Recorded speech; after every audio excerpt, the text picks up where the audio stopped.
and directly from Berkeley. It's tricky, yeah. Yeah. Are you ready, Dave? Okay. Oh, here's Tiffany. I'll wait till she comes.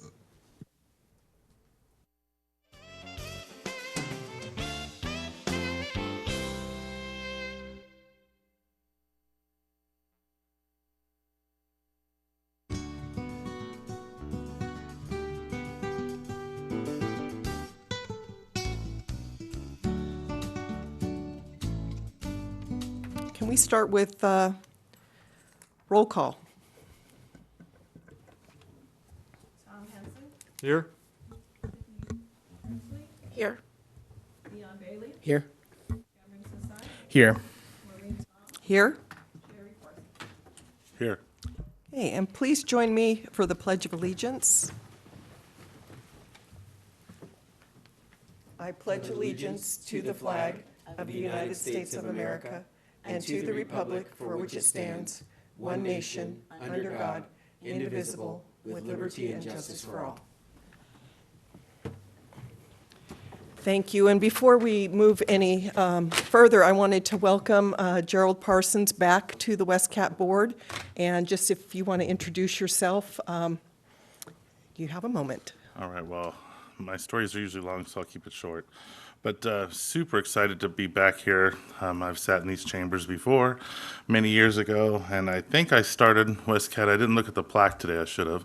But I think it was around 2000, and I think I got off in about 2008. And some great things happened while I was on the WESTCAT board at that time that stand out for me, specifically to this very day, as a writer, not just as a board member. So getting a bus to San Francisco, getting a bus to Contra Costa College, getting the not only the buses to San Francisco, but the bigger buses. So there was some, and Saturday service in Rodeo and Crockett, which for some reason the Saturday service had been turned off. I don't remember why, but up and running and still running to this day, and a very good route for pedestrian or patrons that need it. So yeah. Then from there, went to the school board, John Sweat Unified School District, and now I'm kind of done with that, and here I am. Well, welcome. Welcome back. Rodeo is lucky to have you to represent them. We still are looking for a representative from the Terre Hills, Montalve, and Bayview area. So hopefully that'll be filled soon. So moving on, I'm looking for approval of the agenda. So moved? And is there a second? Second. Okay, can we have, I think we can do all in favor? Yeah. Okay, all in favor? Say aye. Aye. Aye. Any opposed? Any abstentions? Okay, that motion passes 6-0. Okay, next item on the agenda is public communications.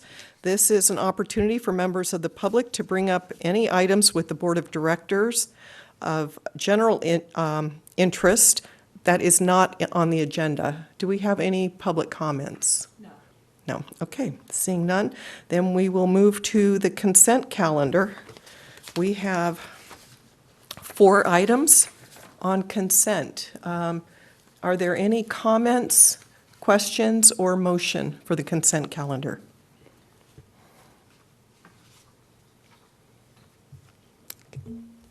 Looking for a motion then? Yeah, I'll move that we approve the consent calendar. Okay, we have a motion by Director Bailey. Is there a second? And a second by Director Grimsley. All those in favor? Aye. Any noes? Any opposed? Okay, that motion carries 6-0. Okay, so moving right along on Section 2 of our agenda. This is for items for board action and discussion. The first item is 2.1, that's a Clipper Start Pilot extension and adjustment of the fare discount from 20% to 50%. The action that's requested of us is to approve the change to the Clipper Start discount program from 20 to 50%. And we'll receive a staff report, please. There is a staff report in your packet, but I'll go over some of the details of what the Clipper Start program is and what the ask is tonight. So back in 2020, October 2020, the board approved our original participation in what was at that point going to be a one-year pilot program.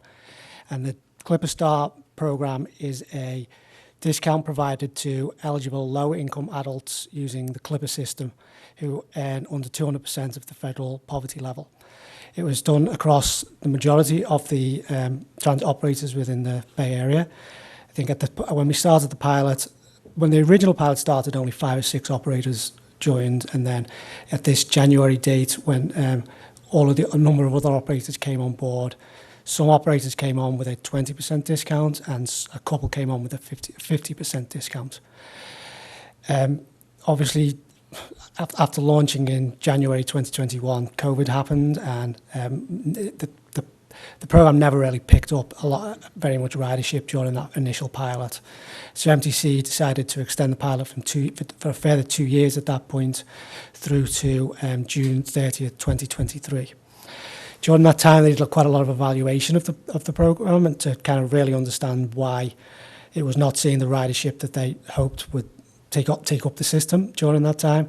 And one of the big things that came back from the work they did was some confusion in how it was marketing, because some operators were offering 20% and some were offering 50%. So a lot of the signs you may have seen in the past said up to 50%. And I think when they were speaking to people who were trying to take advantage of the program, there was just some confusion over what was kind of on offer. So given that ridership had not really reached where they hoped and they discovered this challenge that was out there, the MTC have decided to extend the pilot again for another further 2 years, so it will run through June 30th, 2025. They kind of approached all of the operators and asked if we would all consider moving to a 50% discount for these eligible riders. And we, as the group that we work with County Connection, Tri-Delta and Lavta, because all of our fares in the Clipper system are integrated, so if one of us wants to make this kind of change, we all need to make this change. So on a staff level, we all thought this was a good idea to move to 50%. And as other operators have come on board, now all of the operators who originally started at 20% are moving to 50%. And VTA, who were not in the original pilot, because they had concerns over the utilisation and potential loss of revenue, have decided to join at the 50%. So that's every operator in the Clipper system is going to be on the Clipper Start programme at 50% discount starting January 1st. In terms of potential loss of revenue, over the 2.5 years that the programme has been operating, and let's say ridership has been fairly low, we've had 3,484 trips on our system who have taken advantage of the 20% discount. And given the cost of fares and how that weighs out, MTC have reimbursed us a total of $750 over that period of time. So it's not a lot of money. Originally, when MTC did the programming and the financial budgeting for this, they allocated around almost $50,000 that they thought we may suffer in loss of fare revenue, so we're way below that. One of the other things that MTC are proposing with this change is we used to have to go through the process of billing MTC quarterly for reimbursement, which was quite a lot of staff time for a reimbursement of $50, $60. So they've changed that approach, and they will actually just give us a lump sum upfront, and then as we go through the program, at the end of the program, they will make us whole, given that if we generate the ridership. So that's kind of the background. Say what we're looking for tonight is to carry on as part of this pilot, as all the operators are, and move from the 20% discount to the 50% discount. I guess the one other thing worth mentioning is MTC provide half of that in reimbursement. So 50% discount, MTC will give us back 25% of that total. So there is a slight loss of revenue to the agency, but we don't consider it significant, and I think it's a valuable program, and I think it's something that certainly on the staff level we'd like to make sure we remain part of. Okay, great. Thank you for that report. Are there any questions of staff? Yes, Board Member Grimsley. Thank you. Are there any changes in terms of the marketing for this particular program? I agree, it sounds like a great program, a great benefit to lower-income riders, and would provide incentive for increase in ridership. In terms of the marketing, how is it being marketed, and is there any difference from the original? I think the main difference is I think they're going to relaunch the system, relaunch it in effect, a brand new marketing campaign, and it'll be led by MTC. But I think the advantage will be they'll be able to actually say now a 50% discount on all operators, and they'll be able to market it in the VTA service area where they couldn't previously. So I think it'll be more of a region-wide marketing campaign. And traditionally, how we do these kind of campaigns, MTC approach all of the operators and ask us if we can donate any advertising space on board our vehicles, and then they'll supply the signs to put up, and then we'll work with our advertising agency that we work with to actually install the signs free of charge. So there's kind of an agreement to get more of that information out there. Great, thank you. And Board Member Sasai? Thank you. Along the lines of Director Grimsley's question, how do we broadcast this fair discount program to low-income communities in general? Do we have a database that we work off of from residents around the county who are income qualifying? I think we rely on this kind of program. We rely on MTC to do a lot of that work because it's a regional program. We as the transit operator accept this discount on our service, if you like, but we don't have any control. To actually apply to the system, you have to apply to the Clipper MTC network. So so we're happy to put that information out there in any form we can to any member of the community that needs it. But we do rely a lot on MTC to lead these regional programs. Got it. Thank you. I'm looking at the $47,000 approximate budget allocated to West Contra Costa Transportation Authority. Is that the total amount of funding from MTC that was awarded to us at the beginning of, yes, and to be used until the end of the pilot? Yes. And we've only used $750 of that. Yes. And so one of the things that they've done is they've redone those calculations, and they're now anticipating that WESTCAT would be more like $17,000, $18,000. So they reevaluate against all the agencies and kind of move the money around a little bit. So as I say, at the end of the pilot, if our ridership exceeds that, and we've actually offered 25,000, we will be reimbursed that amount. So they will backfill that amount to whatever we've actually utilised. Is this comparable to other transit agencies? We've actually got fairly good ridership on this, surprisingly, compared to some of the other agencies. And I say that, by the smaller agencies, we certainly have a larger ridership than County Connection and Tri-Delta did on this system. Great, thank you. Okay, thank you. Any other, yes, Director Parsons? Is there any opportunities for us to use the space? It used to be, I think Lamar was the advertising agency or whatever, that on places on somewhere on the bus, our buses, that starting January 1, Clipper cards 50% off, local rides, and put the price on the side of the vehicle so people are like, whoa, maybe regardless of low income, medium, high, whatever, you see that you may want to consider taking transit instead of driving as an alternative. Is that something that we could look at and possibly, like back in the day, I actually love the clean lines of our buses without advertisements on them. I'll say that as a personal thing, but also I realized that, I was definitely an advocate for, when it makes sense for us to have some type of advertisements on the side. And at one time they even used to wrap the buses when they were doing some type of promotion. Is that something we can look at? And I think what would a fare look like? So if you saw it going down the street, what would that be? Well, I think if that would be something we would do, not in conjunction with this, because again, I think this is an MTC-led, and it'd be one of the things they're trying to do is get a uniform look out there. So if we had a different kind of signage out there, but I think in general, it's something we could certainly explore in a different medium. Having that, our advertising company, it's no longer Vector, but we do have the ability to ask them to put up signs that we have produced or that we have approved. So there is that opportunity to do that. It's something, if the board wish to explore, we can do a little bit more work on. Okay, thank you. Any other? Yes. Thank you. I just wanted to thank for the report. it was thorough, and I think that it's good to hear that we have, although the number may not be that high, it's 3,000, I think, passengers. It sounds like it's higher than other areas, so we are reaching out to some.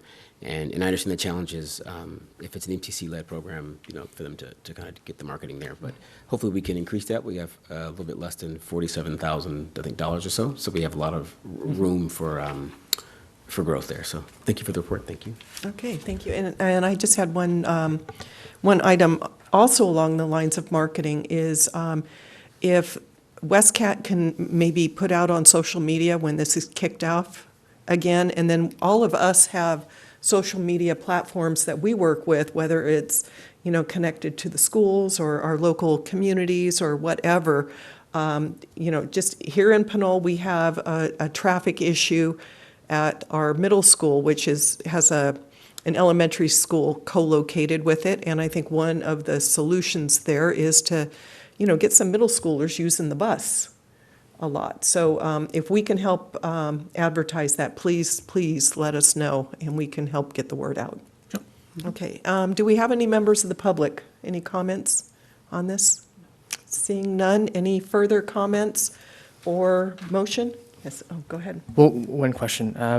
The $47,000 from MTC, could that be used to reimburse any printing materials that could No, do promotions? no, unfortunately, all? no. That's it. not Okay. what it's allocated for. Gotcha. Thank you for that. Okay, Madam Chair, Yes. I'd like to make a motion that we approve the change to Clipper Start discount program from 20% to 50%. Okay, and is there a second? I'll second that. Okay, we have a motion and a second. All those in favor, say aye. Aye. Aye. Any opposed? Any abstentions? That motion passes 6-0. Thank you. Next item on the agenda is discussion around the WESTCAT funding and upcoming schedule changes, and this is an information item only, so And I'm we going can have a staff report, please. to share a couple of slides for a presentation. So this is a item that I think is going to keep coming back to the board over the next couple of months, and it feeds back to the discussion we had when we started the budget conversation of, we really do need to start considering how our service may be funded in the upcoming years. And, the board did approve the budget for this year with a fairly large amount of our reserves to kind of balance it for this year. So the intent of this is to just start giving the board a little bit more information on the availability of some of our funding, the flexibility of some of the funding that we get, and that's kind of the two items I'm going to concentrate on tonight. But as we move forward in the coming months, there was a request to look at our reserve funds and, if the board have an approved fund reserve balance. And I think there's further discussion on how we want to consider, would we want to save those funds for potential capital needs as we move to zero emission, or if we do want to continue to put some of them into the operating budget. So I think that's something that will come back to the board in the next few months.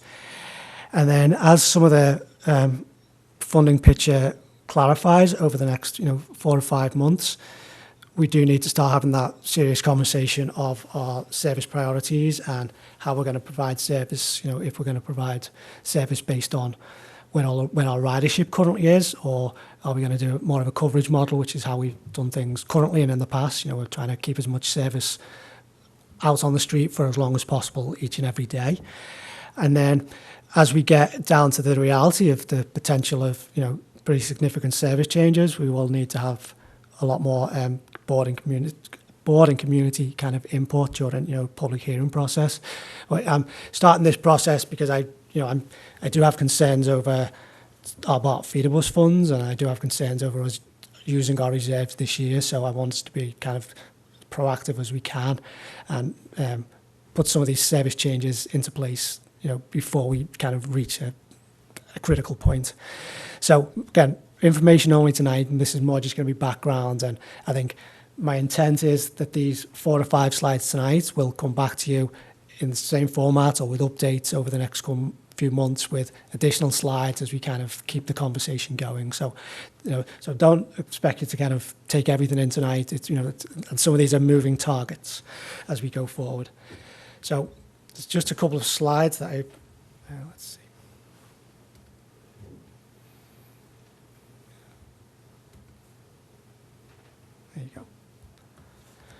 couple of graphs that kind of show where we are.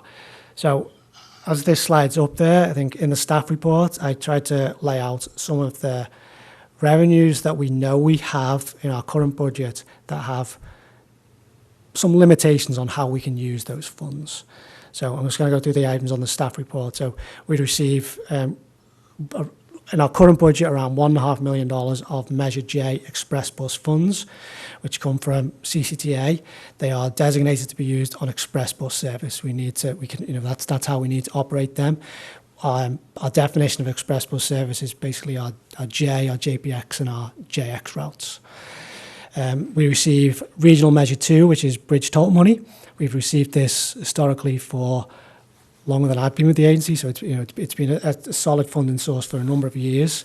And we receive a portion of that money that again goes to our JPX, or our Express Bus service, and the majority of the funding we receive from RM2 goes to our links, and we do have a small amount we can use on our JX service. So they're designated. We have to submit quarterly reports to MTC to justify our expenses on those routes to kind of being reimbursed for those. The Regional Measure 3, which is a new funding source for us, but it's more bridge toll funds, and we were pleasantly surprised to find out we were going to receive $1.1 million in the previous fiscal year, and we just completed those annual reports to MTC to justify how we're using those expenses, and we designated those money to be for the JPX, and the link service. That's where we had additional expenses that we could justify showing that we were using those revenues to provide that service on those particular routes. The Regional Measure 2 and the Regional Measure 3 are, again, as they're bridge toll funds, they are tied to being specifically used on bridge corridors. So we could, they have to be used on service that basically goes along I-80 corridor. The BART feeder bus funds, this is the one that is probably at most jeopardy for going forward. We did take a 25% reduction in collaboration with MTC, the other operators, and with BART this year. We're having conversations right now with BART and with MTC on how to fund this portion of our budget going forward. BART have their pretty severe fiscal concerns right now. BART even are projecting, even if they get the full allocation of what they believe they would be due under the budget, the state budget agreement, BART would still be looking at around $100 million deficit next fiscal year, and then the following fiscal year they'll be back to the $340 million deficit. So, BART have some real financial concerns right now, and even though the amount of feeder bus funds that they supply to the 4 agencies are around $8 million, BART are of the position that their revenues are so perilous that they are really looking for another way to fund these services going forward, and that's just that. That's where we are. So we are having conversations with BART. They're willing to do all they can to help out us find those funds, but they're not looking to provide those funds directly. So that's the one that is going to be really key as we move forward, because that's such a huge amount of revenue. It's around 20-25% of our annual total operating budget, and right now that's the main majority of funding that we use to provide service from this service area to the BART system. So that's the one that's doesn't have much flexibility, and is very does have some potential to not be funded going forward. Our other 2 main sources of revenues are state transportation funds and Transportation Development Act funds. These are formula-based. They come through MTC. We know pretty much how much we're going to receive in those, and they have the most flexibility in that they're not tied to any specific type of service. We can use those flexibly, however the board kind of wants to deploy service throughout the service area. So this graph is just up there to show that the bars are the cost of our service, of the individual elements of the express, the links, the local service, and the dial ride service. And then that's just the amount of service hours that we currently put out. So right now, our express service and our local service. We're kind of putting about the same amount of service out there, about the same cost. Links is obviously lower, and then Dial-A-Ride is a lot lower. This next graph is just to try and show the inflexibility of the funding, I guess, is the best way to show that. So the column on the left is the amount of funding that we receive, and the column on the right is our cost or our service levels that we currently are able to put out with those funding. So the amount of express bus funding we currently receive is pretty much exactly how much service we put out there. There's no additional money that we could move. So if you could think that the express bus bar on the left drops, that correlates with the express bus bar on the right kind of needing to drop as well, unless the board decide to use other funding sources. But that's the reality. If we don't receive the BART feeder bus money, we would probably need to look at that level of service to drop that. The links is the one where there's a little bit of, where the flexibility does come in, because right now our funding that we receive for the designated just for the links is around 1.4 million. But we actually, the amount of service that we have out on the street it costs us around $2.5 million a year. So we are using some of our flexible money, if you like, to provide link service at this time. Again, the two arrows just indicate that's the difference. So that's the amount of money that we potentially have to put into express bus service or to put into additional local service, but it would come at the cost of less link service on the street. And then the grey bar is, I called it local flexible because that's just what we have out there that's not designated for specific routes. So that's what the board can make decisions on how we kind of want to allocate those resources and what type of service we want to put out on the street. I think this slide, again, is just to show where we are in terms of ridership. And I think next time when we update this, I'll use some actual numbers. This graph is just to show kind of the percentage of where we were pre-pandemic to where we are at this point. And it's just, again, it points to the local services come back stronger than express bus service, and the link service has come back slightly stronger than express bus service. The Dial-A-Ride service is what it is. It's not something where we would love more ridership on the Dial-A-Ride service, but the real priorities are getting people back on board our actual fixed route service, not express bus service. So these are just some of the takeaways from this short presentation. We do have limited flexibility in funding for some of our different service types. There is definitely some uncertainty on funding levels going forward. I think the big one again is the BART feeder bus money, and then our ridership has returned stronger on local routes, express bus compared to express and links ridership. So that just speaks back to the first slide. Some of the questions that we're going to ask going forward. Service priorities. Where do we want to invest some of our funding going forward? So with that, I'm happy to answer any questions. Say this is information only. We're going to come back and go over these numbers probably 4 or 5 times over the next 6-7 months. But this is just kind of starting to build the story of what we need to do to kind of sustain as much service as we can out there on the street. Great, thank you for that report. Any questions? Board Member Bailey? Yes, thank you, Chair. Thank you for the report. This was always kind of nebulous when I first got to join the board here. Lots of black and white graphs and things like that. I've learned the reason why they were black and white in the past, though, so there's an explanation for everything. But this is very good. I had just a couple of questions. So thank you to you and everybody who prepared the report. And obviously, we appreciate our partners who actually operate the buses for us. The bus feeder service, I sit on another board, I don't represent WESTCAT there, but there's lots of talk of, this last mile, and if they're looking to cut the last mile, what are folks who live, what's the narrative around what folks who live in Pinole and Hercules are supposed to do if we reduce the last mile service? I know we have to do it, possibly because there's a little reduction in fees, but our taxpayers are still paying taxes, right? And so I struggle with that narrative, even at the other board that I sit on, but what are we hearing out in the ethos about how our residents, and then beyond, right? We have Crockett and Rodeo to get to and from, because BART is struggling with its business model.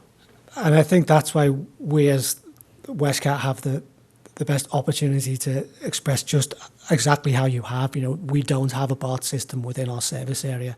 Our residents do live between 8 and 12 miles from the BART system. That's not the case for County Connection residents. It's not the case for Tri-Delta residents. It's not the case for Labda residents. That's not dismissing their own needs to provide express bus service.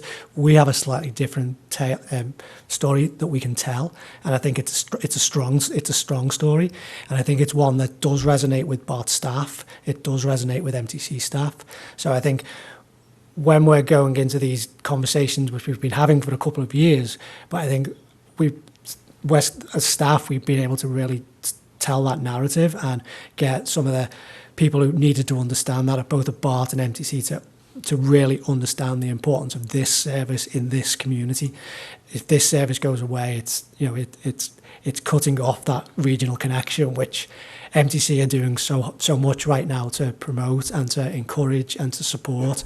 So it's a very compelling case that we have, and while I say I do have concerns about the BART feeder bus funds, I do also believe that we have a strong story to tell, not just politically, but on a staff level, to kind of make sure that we are heard and noticed about the importance of this service.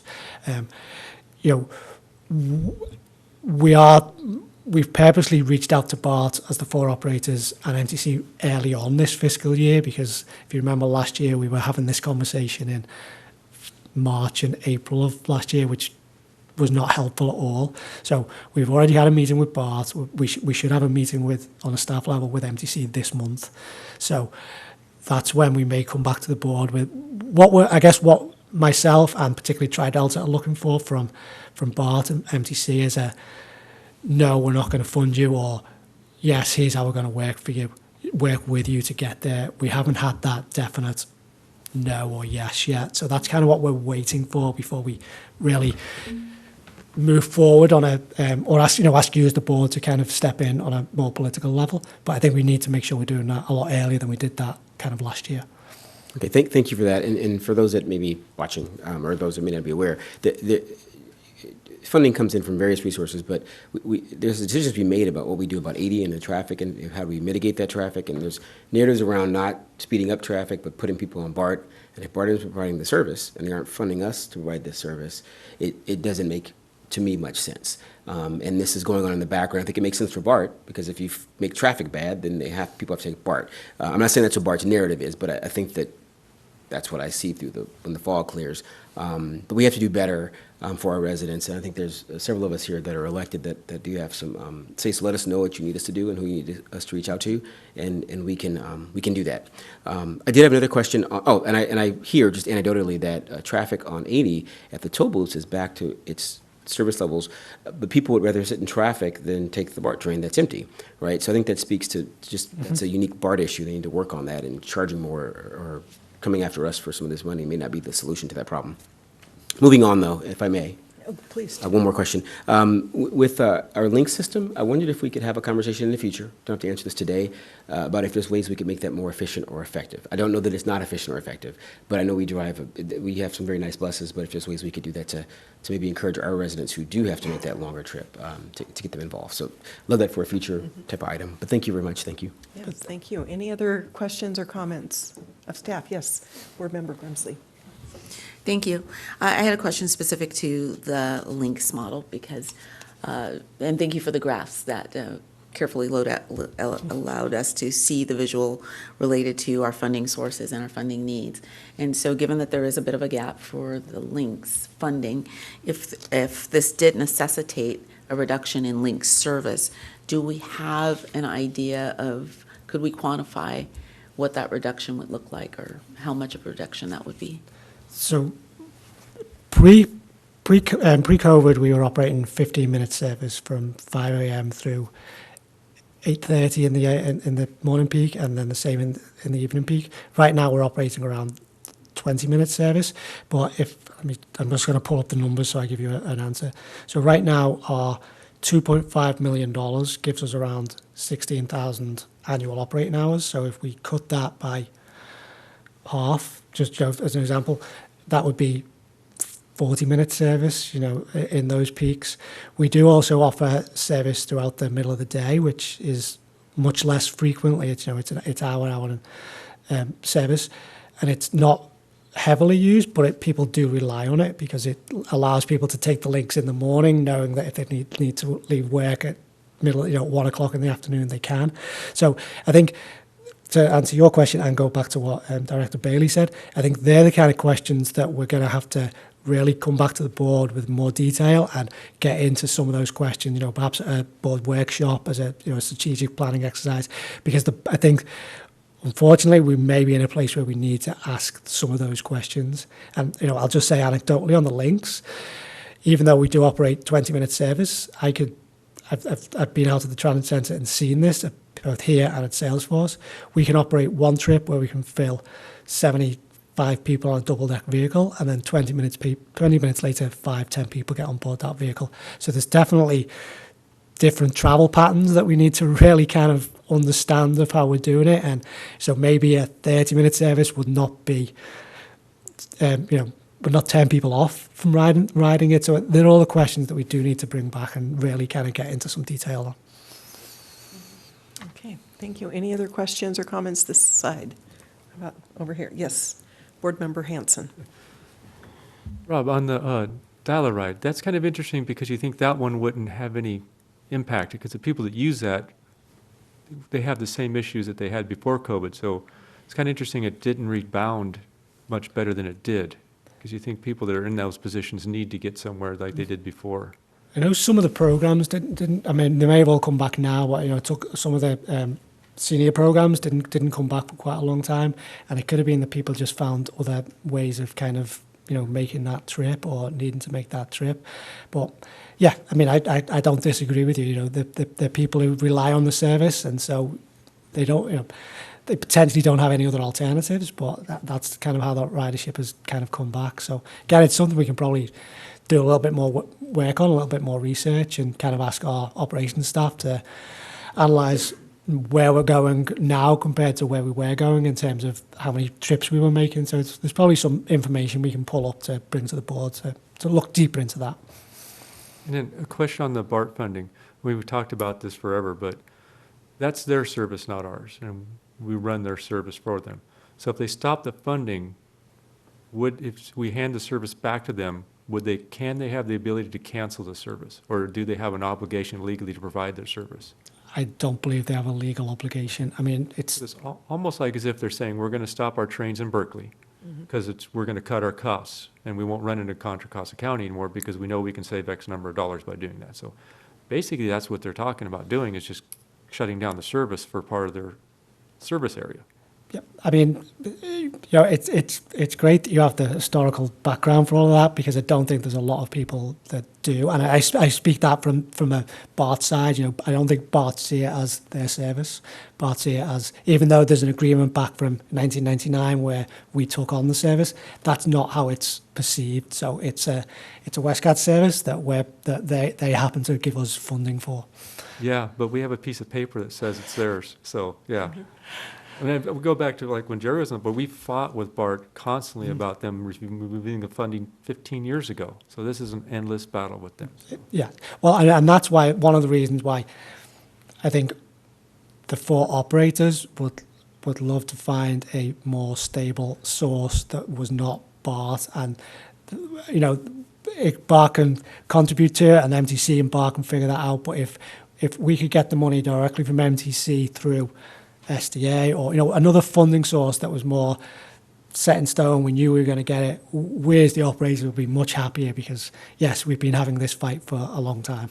And maybe you want to keep that card in your hat, but there might be some point in time you bring that to an MTC meeting and have the piece of paper and say, this is their service and they can have it back if they don't fund it.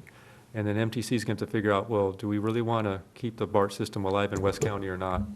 And when push comes to shove, Again, I sometimes just think that again speaks back to the kind of the unique narrative that we do have in West County compared to anywhere else. Where we're talking about these feeder bus funds. So, sure. I mean, it's certainly something we can have in our back pocket. Yes. Any others? Yes. Go ahead. Just along with Director Hansen said, I worry that if BART made the decision to cancel service September 1st, see, WESTCAT's going to be the one who canceled the service, right? It's not going to be, it's just it's the narrative that will be out there, and so that's also a concern. I think it's great that we have the history. I think that's amazing, but that's my concern, is that WESTCAT canceled service to the BART station. How am I supposed to get to work? How am I supposed to get the kids around and stuff like that? Yeah, I think that's why why we're also giving ourselves more time, so we can try and get ahead of that. But yes, that's always been a big concern of how that will play out, because, you know, BART have a much larger voice than we do, you know, in getting that message out. So there's definitely a role for us to play there. Yeah, and I'll just follow up with the comments from Directors Hansen and Bailey. I grew up with somebody in my household who advocated for BART system and really understood the budgeting of it, and understood that the bus service that we had out to Panola and Hercules was an extension of BART. We had the bus service because we didn't have the hard rail.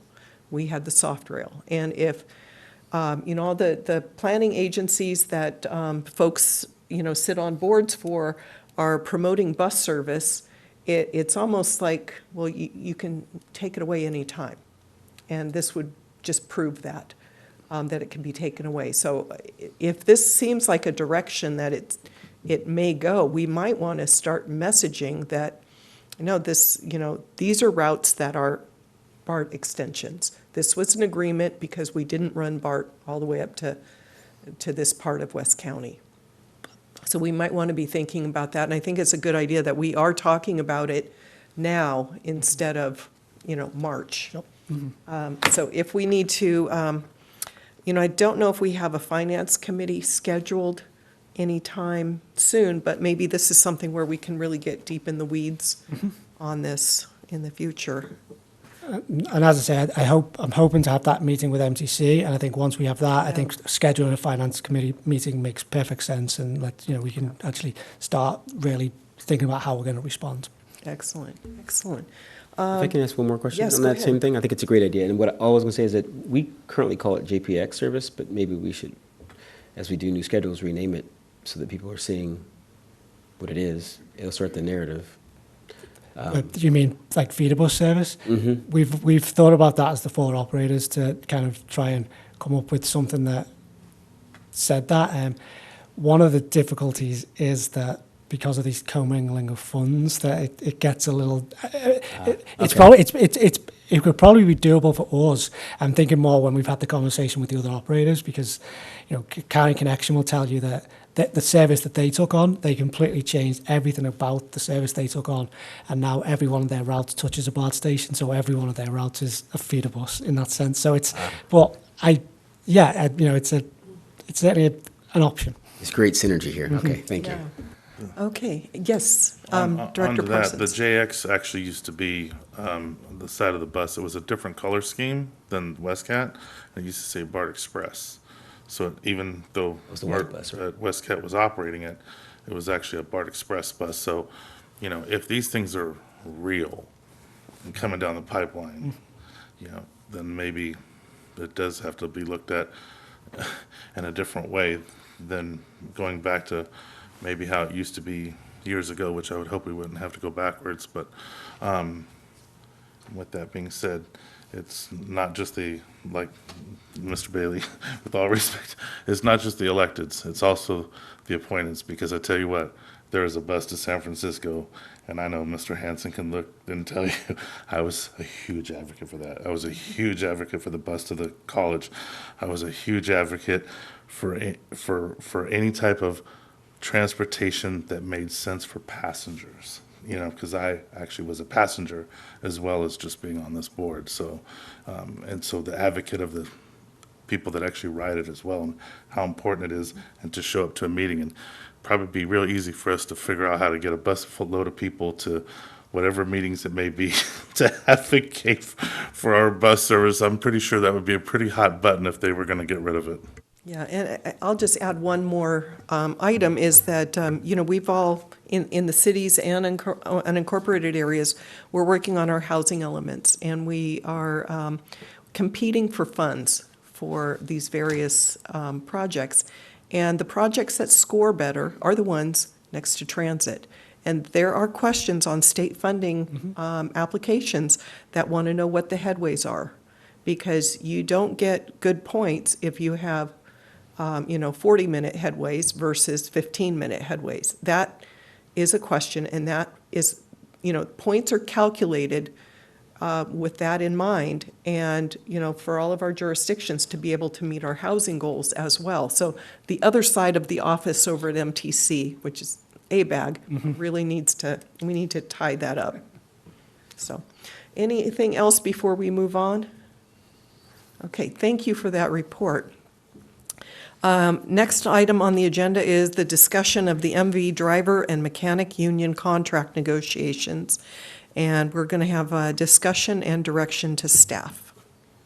So I'm actually going to hand this over to Therese Edwards. I was going to have, Peter is not on the Zoom call right now, so I don't know if he dropped off. So this is Therese Edwards, who is the general manager for MV at the Pinole location, and I'm hoping to get back on the Zoom Peter Edwards, who was the previous general manager, who's now the regional vice president. So maybe I'll text him as you start, Therese. And guys an update where we're at with negotiations with our driver union. So right now we have a mediation again scheduled for August 24th. Hopefully we can get everything TA'd by then. Main thing we have a gap on right now is the driver wages. Right now we propose, this last month we proposed, which exceeds the amount that the amount exceeds the recent arrangement reached between the Teamsters and UPS last year by the leadership of the historic agreement, which increased for $4.25 for the last 3 years, by 15%. The total end of the CBA, I'm sorry, I'm nervous. You gotta excuse me. I wasn't prepared to do this part. My counterpart was supposed to do this part, but it's fine. MV offer to the driver is $5, basically at a 21.3% over the next 3 years.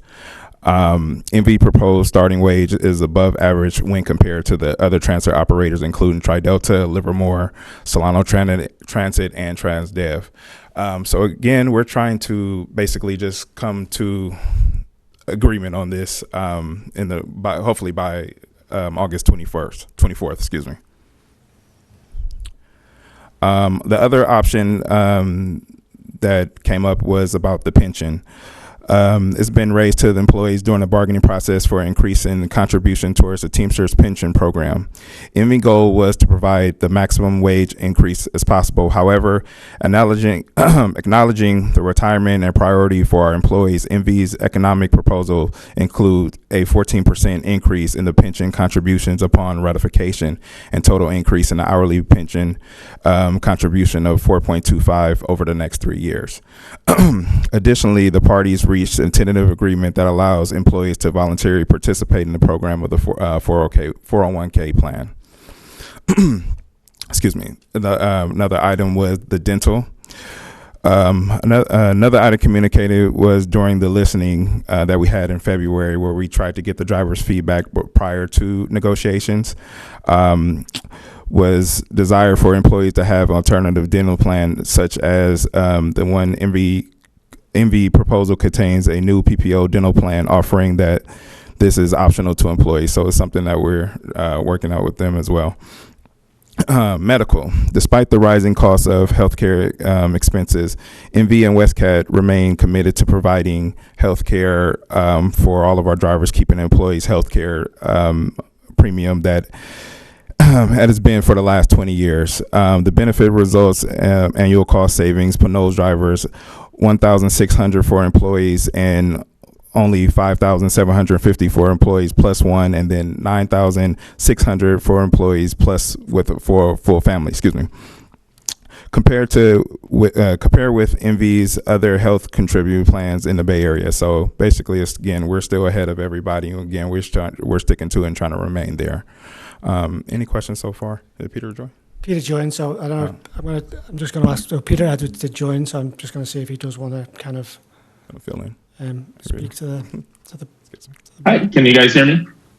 Yes, we can. Oh, good. Thank you, guys. I apologize.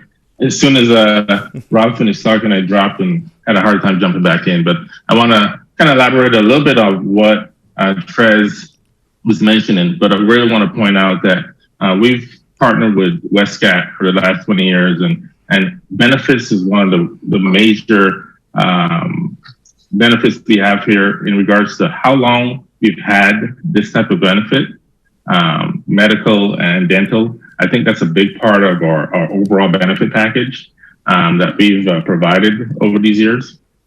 But I also want to kind of touch a little bit on the what we offered the union in this go around, and we're right around 20% over 3 years, which is in our minds a really fair and market driven proposal. So we're really hoping that we can come to a resolution with the operators to get us behind us here pretty soon. We have mediation scheduled for I think next week or the week after. So we're looking forward to making sure we can get some. So I want to open it to questions to the panel and see if there's anything that we can provide that isn't spelled out in our communication to the drivers. Hey, any questions?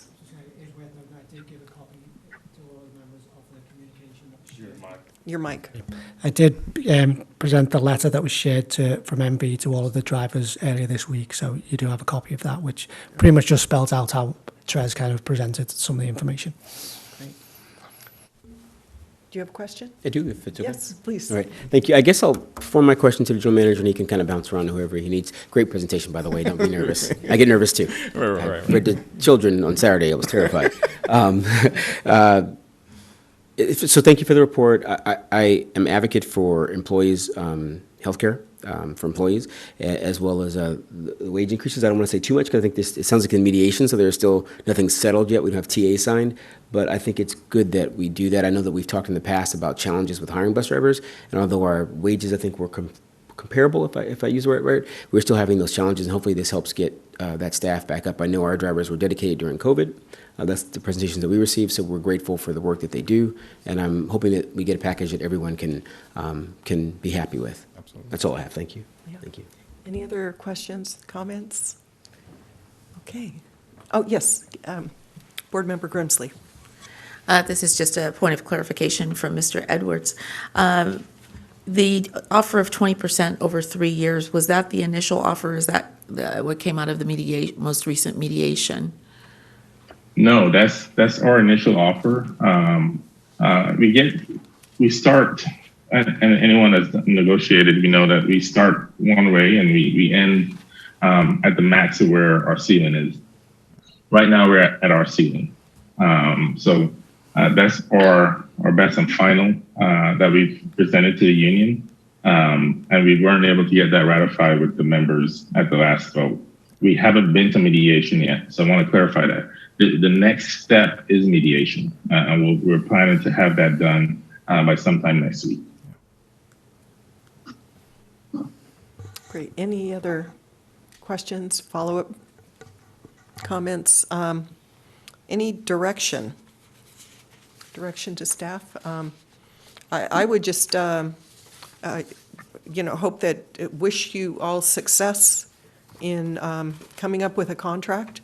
There's a balance between being able to retain drivers, retain staff, our service, and us on the board being able to provide the service to the community that's affordable based on the funding that comes in. So I wish you the best in 2 weeks.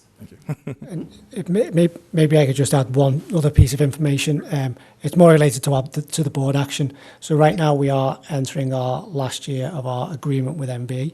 So we have increased what we pay MV on an hourly basis and on a monthly basis, the fixed cost.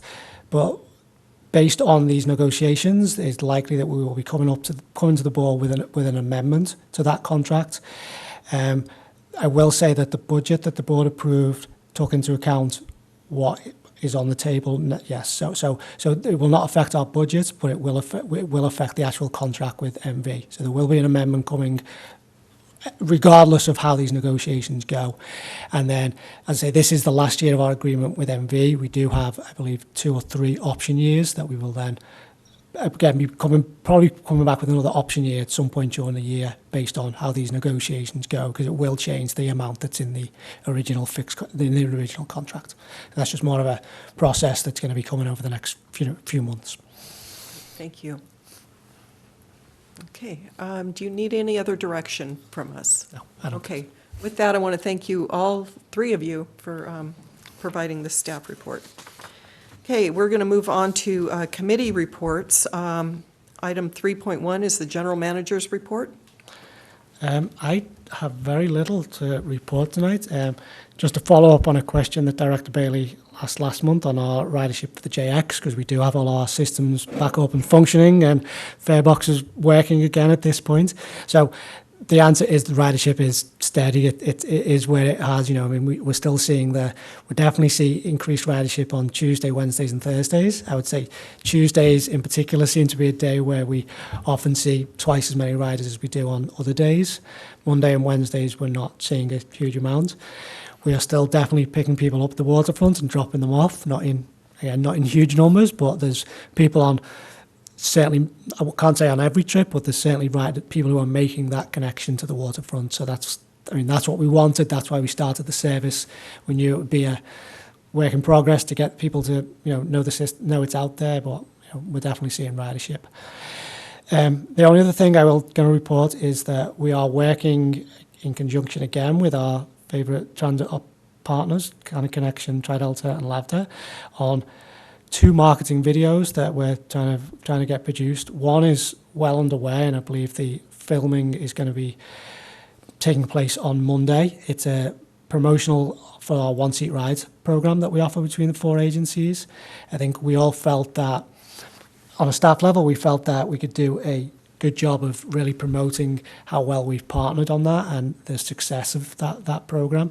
So Kind of Connection took the lead, went on to contract with a advertising firm to kind of produce this marketing video that I know there's plans for it to go to. The plan is that they will use it at various conferences around the nation, because I think we have had feedback from the APTAs and from other areas of the state on how unique this partnership is between the 4 agencies. So we're trying to take advantage of the people being interested in that and get that video produced and out there.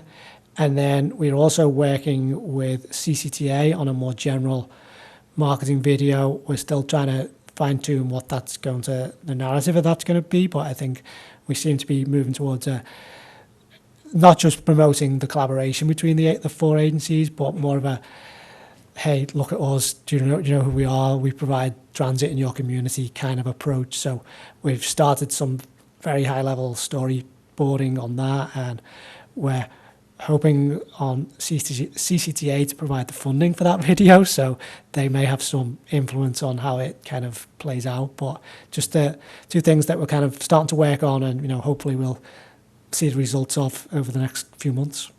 That's kind of all I have tonight. Great, thank you. Okay, next item is WESTCAT representative report. Director Hansen is our representative. So I was unable to make the meeting, so if there's someone here that'd like to give a report, please do. Yes, we have some other members here that I'm sure can fill in. We do, and the meeting seems so far away that I'm trying to call. I didn't bring notes from it. I didn't bring my notebook in. I'll look to see if I have some. Because we have a copious note taker that attends that I meeting do have as a well. copious note Yeah. taker there. Might take me a minute, but. And I'm working on the same. We'll see who gets.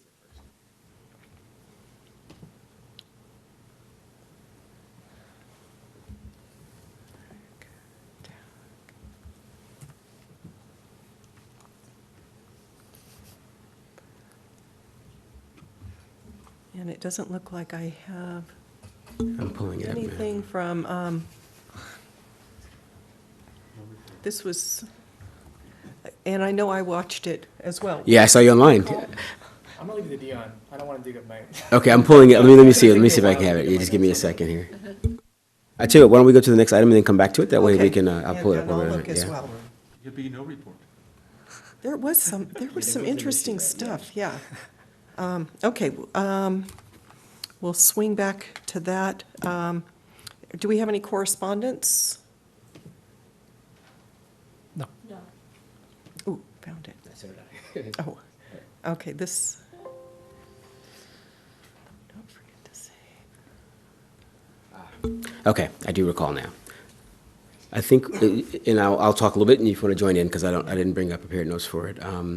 We talked about AC Transit realignment, and this was an issue where basically AC Transit is looking at their costs and where they can move service. So kind of the same challenges we have here is being discussed over at AC Transit. There was a thorough presentation about their methodology as to how they're going to do that. I just asked some questions about their ability to pivot once they go through this. It's been a 2-year I think, a long process for them to get to this point. And so they were just briefing out as they begin to put things in writing as to what their changes are going to be. We also talked about the Joint Powers Agreement. So WESTCAT is a member of, looking at, I don't know if you, same thing.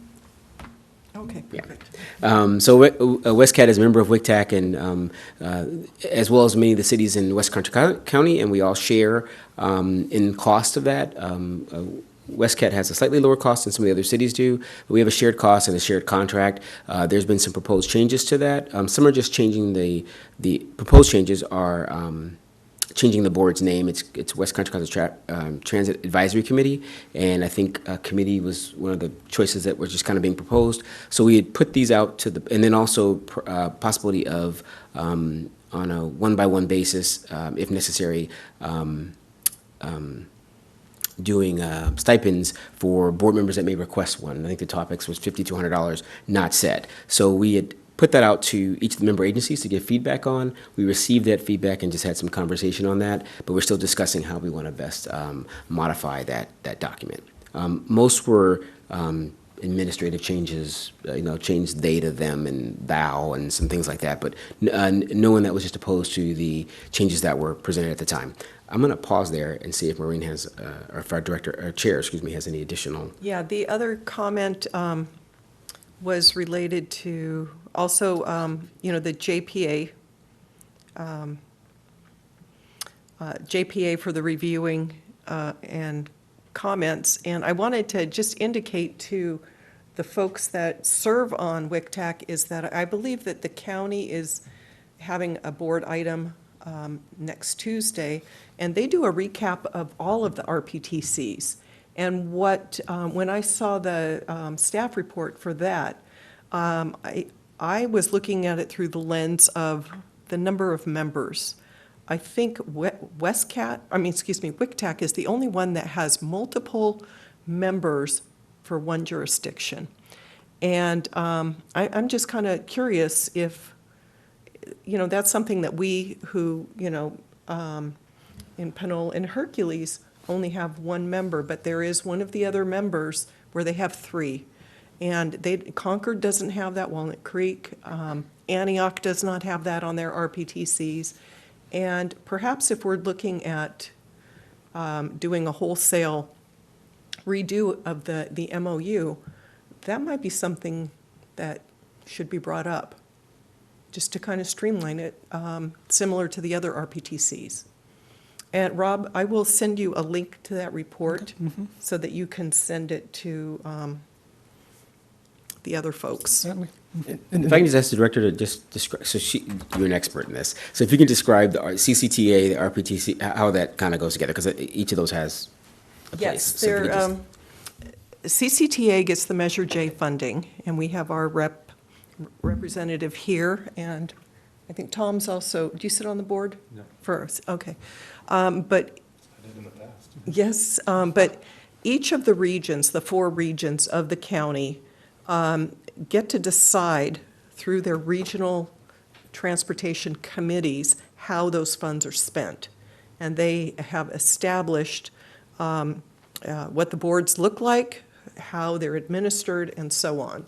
And so I had an opportunity to take a look at a staff report that's going to be going to the board. I believe it's this next Tuesday, unless it went last Tuesday. But it was enlightening for me, where I'm kind of, I take a look at what's happening in this part of the county, and I hear about, issues that are brought up and how these committees are formed in other parts of the county. And my comment, about one jurisdiction having 3 members, that's my own comment, something that I noticed that the other RPTCs do not have. The question I would have for you, because I think I know exactly what jurisdiction you're talking about. Do the other regional transportation planning committees have the dynamic of where one city has an astronomical amount of people that live there compared to us? And I guess that's where I'm headed, to where, I think it should be looked at. I made the comment, based on, say, Concord having a high population, San Ramon has a high population, Antioch has a high population, but I have not compared the demographics for those regions.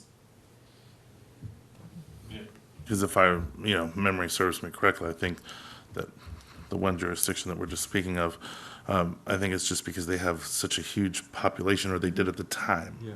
That may not be Go the back. case anymore, because, obviously Hercules has really done well Yeah. with development, so that's changed. And so maybe that could be looked at, or maybe that WICTAC could be, I don't know if it comes from WESTCAT, like our vote on that board saying, we should reduce the amount of people that are on that board instead of trying to increase it with other people from other areas, like literally just making that board a little less populated. Well said. If I could just speak slightly to what Director Parson just said, I would be a little bit hesitant to take direction from WESTCAT to make that point, mainly because WESTCAT has limited voting rights on certain items. On WICTAC, we're not a full member, if you like. We don't have, so I think that conversation is a city-county kind of conversation, and the transit operators, we don't have the same kind of level of authority on that board. Yeah, and I don't want to advocate one way or the other. I'm just advocating for it to be looked at. Yeah. Sure. Noted. And then, Chair Toms, the last thing from the WICTAC meeting was a stimp fee waiver request, I believe, that was addressed. The staff recommendation was to deny that waiver request. Did we take action on that? You're right. There was one for El Cerrito, as a developer It's a there, and they were development, saying that with their building, was it going to affect traffic and therefore they should have to pay it? And yeah, we went with the staff recommendation, which was to deny that. Thank you for that. Okay. Thank you. And I didn't ask if there were any public comments for those 2 committee reports. Any public? Okay, seeing none. Then we'll move on to correspondence. Any correspondence? None. And board communication, items for future agenda board meetings. Yes, Board Member Sasai. That too. Thank you. Yeah, I wanted to bring up that last month, the Attorney General's office released the 2022 Hate Crime in California Data Report. And the harsh truth is that we experienced a 20.2% increase in hate crimes from 2021 to 2022. More specifically, hate crimes targeting Black individuals increased by 27.1%. Anti-LGBTQ hate crimes increased by 28.4%, and anti-Semitic hate crimes increased by 24.3%. And I believe the year before that, which was the peak of the pandemic, anti-Asian American hate crimes were on the rise by about 177%. So lots of work to do there. Several of the hate crimes logged in this data report actually took place on public transit. And so, because I know that we all represent individually, I think, very diverse districts and communities, we have, I think, a shared interest and responsibility to improve public safety in that regard. Moreover, I had the opportunity to speak with the California Civil Rights Division about 2-3 weeks ago, and thank you, General Manager Thompson, for being there for that meeting.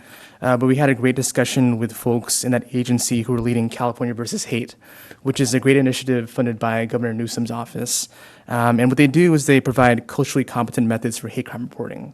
Normally, folks would just go and report to local law enforcement agency, but through this method, there would be a hotline and online portal system, which is all available and works wonderfully. And so I would love to, have a discussion on this item. Chair Thomas, do you want a motion on that or just consensus for the request? Or it would be a request to discuss California versus Hate, that initiative, and how we can leverage some of the resources that they have. What's our the writers. will of the board? And do we have is there a speaker on board? Because I, would hesitate to say that we're going to have something and. Put it on staff. And put it on staff. It could be a staff report, but also the organization, said they'd be willing to give a presentation as well, if that's a better route. It probably is a better route. I think, we did have the conversation, and, me and Director Sasai have talked a little bit about this. I think if we could, maybe we can try and set up a future date. Maybe we don't promise that it's the next board meeting, but we look at a date when we can bring a speaker in to talk about this.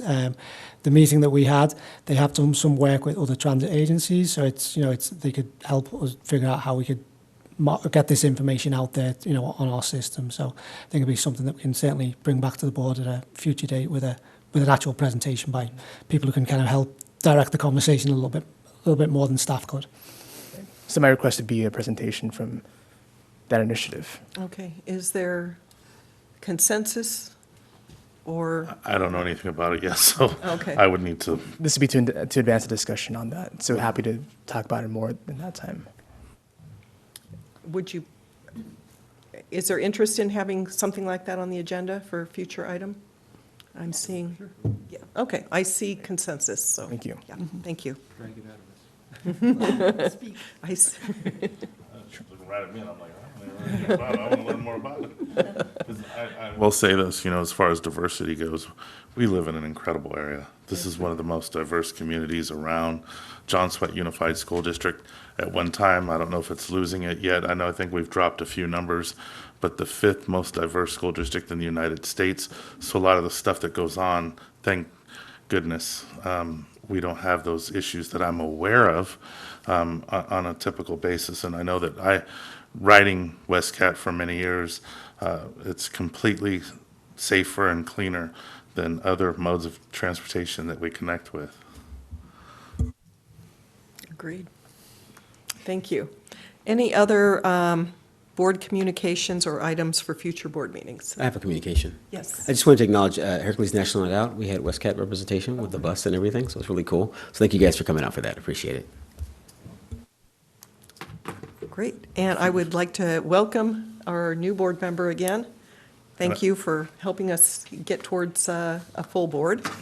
And with that, if there's nothing else, we will adjourn. Oh, yes, I would just say one thing for future board meetings. I don't know if it's at one of these board meetings or if it's a workshop or what it may be, but it's going to be critical, in my humble opinion, that if we're going to make changes to route service and frequency and, equity and how late we run, because as one bus that may run at 9 or 10 o'clock at night may have one person on it, that may be the one person that needs it the most out of somebody, than some of our other routes. And I understand this from different perspectives, even though I haven't been on this board in a little while.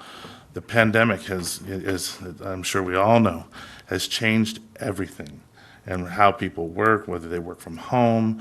And so there's going to be a lot of changes, and I don't know how WESTCAT in the future is going to handle that, but I'm sure it's going to need a lot of work with the staff and the board here to make decisions that are what we believe is in the best interest of everyone in our service area and beyond, because we regionally. Yeah. Agreed. Okay, with that, if there's nothing else, I will adjourn this meeting to our next meeting of September 13th. 14th. Yes, thank you. It's right in front of me. Thanks.